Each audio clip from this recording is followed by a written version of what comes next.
Yo, there he is. That's what I'm talking about. Oh, the king knows too. He's like, oh shit, here we go. This might be the coolest isekai moment I've seen in some time. I ain't gonna lie. Like, I've been enjoying this show, but this has turned the show into something different. Listen, I don't care anymore. People can hate it, people can say what they want, but leave me the hell alone, because I just walked out of this latest beginning after the end episode giddy as hell. Easily the most excited I've been watching an episode. Even prior to the Bloodlust, I was like, I'm kind of vibing with this. You know, it feels like the author's kind of in their groove. They're doing their own thing. This auction seems fun. I'm thinking, oh, they're accidentally going to kidnap our little pet. It's going to get sold. We're going to have a conversation with the king. Going to be a whole ordeal. And this douche nozzle over here is like, yeah, I'm just going to start throwing flamethrowers out. And my boy slaps his dick on the table so hard. This kid's like 8 or 10 years old at this point. And he's out here shattering windows in an entire mansion-like building that the auction's being held at of the you say about my family? We just got a taste of what happens if you cross his family. Now keep in mind too, this is a kid who's not even probably at 10% of his potential.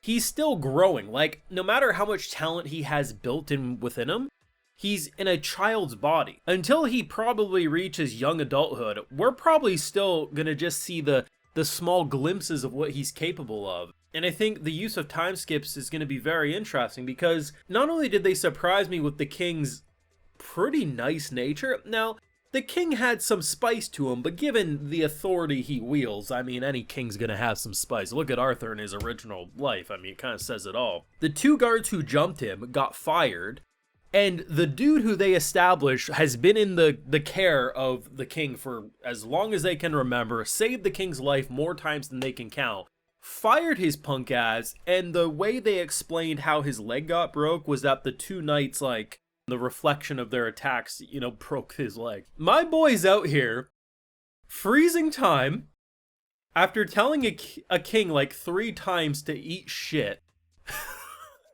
in a sort of polite way, but still, all things considered, your hands would probably be cut off in any other show. Freezes time, breaks this douchebag's leg and says, I'm not trapped with you, you're trapped with me. And while there was a couple of points where I thought action-wise the animation did, you know, the kind of slideshowy movement, in general, this is the thing that the show's always done well, is kind of the special effects. Fire, mana, whatever it is. They had a lot of that in this episode, and it looked really cool. I just had an absolute freaking blast. I like Arthur and his family dynamic, and I think, while I still am not a huge fan of how the reunion happened, I do legitimately enjoy how the family feels like a family. Whether that's the little sister, because, well, she was always told she had a big brother, and then seeing how her big brother was, she's like, yeah, I like having a big brother. The dad probably had my favorite moment out of the family, outside of course, our boy slapping it on the table and saying, not today.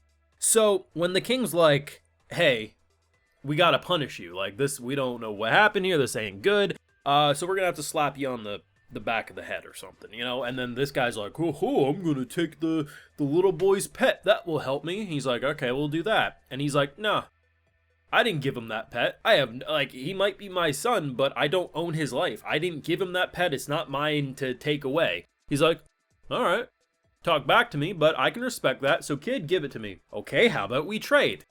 When he looks at the king and is like, apologies, my lord, but let me rephrase this. Any other show, this kid would have had his head cut off for that. Oh my god. But apologies, my lord. How much would you sell your own children for? The disrespect. The bloodlust against a king. Like, if you...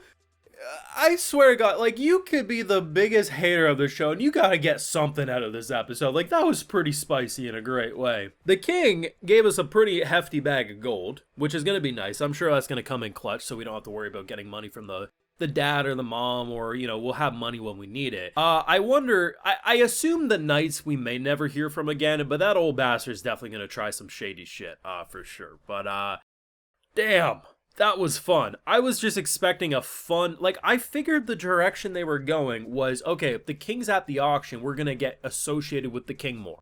So most likely, you know, he sneaks off, maybe he gets sold to the king, hey, that's actually mine, it was not meant for selling. Maybe the king turns out to be a better person than we thought, and we make connections that way. Instead, we might have made enemies. The son of said king, who looks very similar to Arthur, mind you. I assume he's going to be a douchebag towards us. Maybe not. I'm well going to be proven wrong. But either way, this ain't going to be the end of this for sure. That was fun. It was.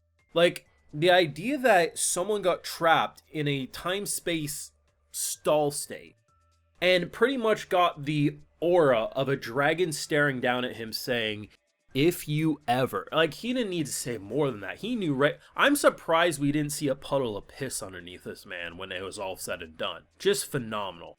I really thought, though, like, after he got scared shitless, all my predictions did not go right this episode, and I'm okay with that, because it definitely made the enjoyment all the better.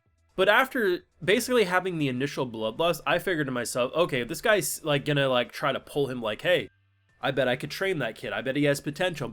You know, kind of the mindset of, I'll train him up, and then he'll be, like, my personal weapon. Instead, he's like, nah, they screwed you, my lord, but if you give me that boy's little pet, all I'm saying, they just needed a good smack in the face. But, yo, I had fun.